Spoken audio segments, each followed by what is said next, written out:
Good TV shows either end too soon or drag out and become shit. Couldn't agree more with this statement.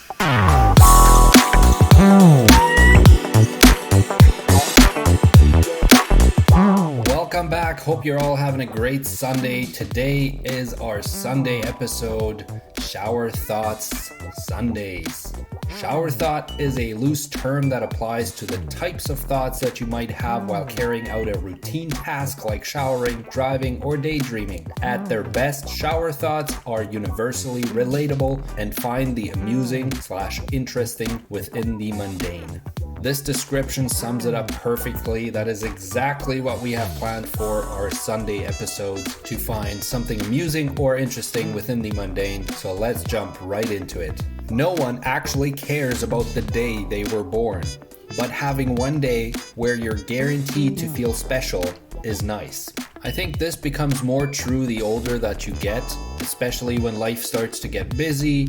It is nice to just have a day to yourself, or a day that is about you and doing the things that you like to do. Personally, on a birthday, I typically look forward to just hanging out with people that I care about, hanging out with my friends and family, and creating memories, whether that's going somewhere, doing something that will stick with you. But let's look at some of the comments. First one says, "It's a great day for me to hide in bed and think of all my previous year's failures."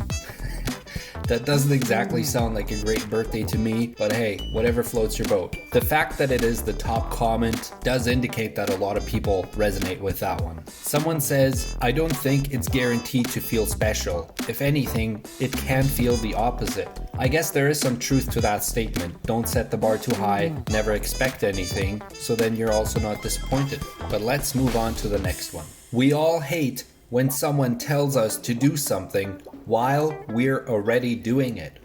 But there is no greater feeling of relief when someone tells us to do something that we've already done." I would maybe use different words to describe these feelings, but holy shit is it annoying if someone tells me to do something that I'm either about to do or already in the process of doing.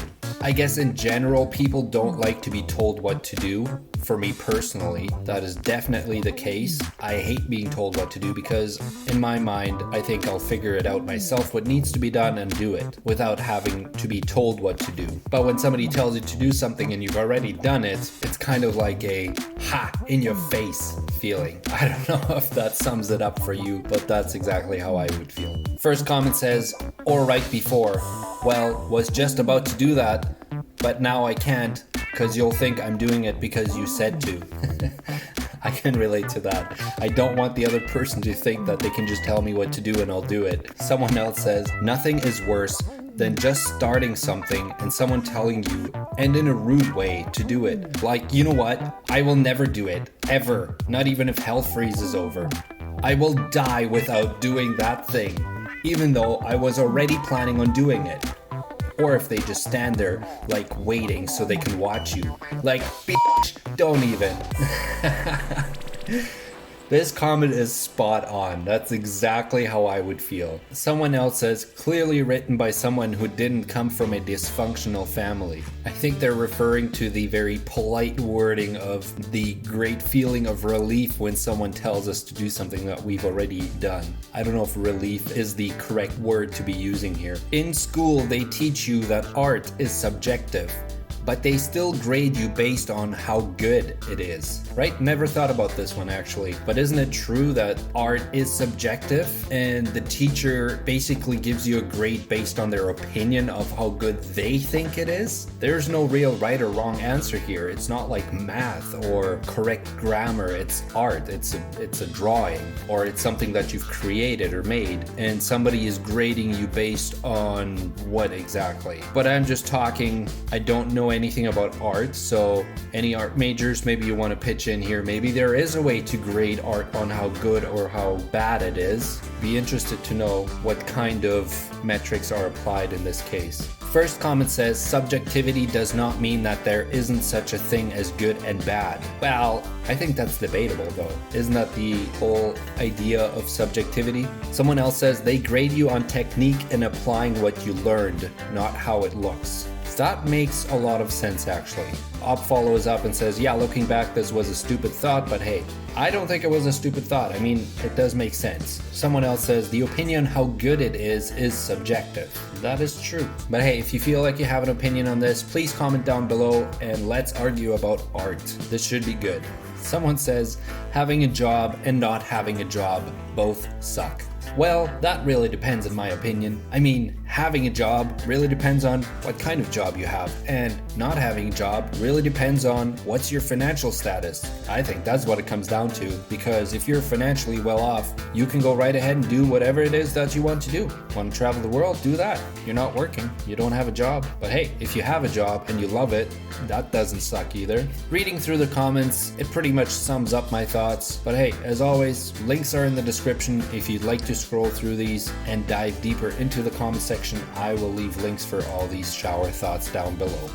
Good TV shows either end too soon or drag out and become shit. When I think about it, yes, that is somewhat true. Shows that come to mind are definitely Prison Break. I loved that show, especially for the first couple seasons. I think season 3, from what I can recall, was a little slow or repetitive, and then it picked up again. Same thing with Breaking Bad. And there's also been shows that have definitely ended too soon. Off the top of my head, I can't really think of any at the moment, but I definitely remember having that feeling of watching something and it ended, and I was like, oh man, I hope there would have been more episodes made. First comment says, Breaking Bad and Sopranos got it right on the money. I've only seen Breaking Bad, but I have to agree, Breaking Bad was actually not a bad show. Even though I think it did drag out at some point, overall the show was great and it ended in a good way. Another comment says, exception that proves the rule, The Good Place.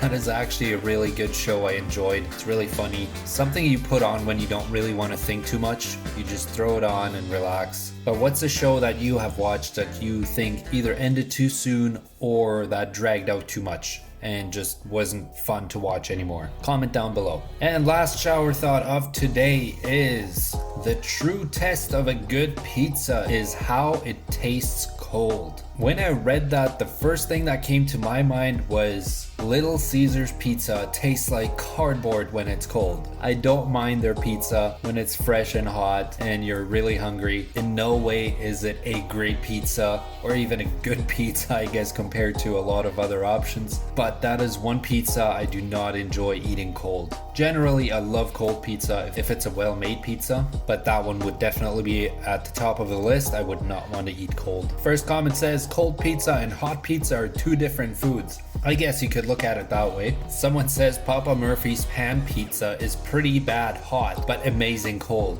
Source, I spent years working there with unlimited free pizza. Well, I guess I'll take your word for it. Can somebody back up this statement? I've never had Papa Murphy's pan pizza.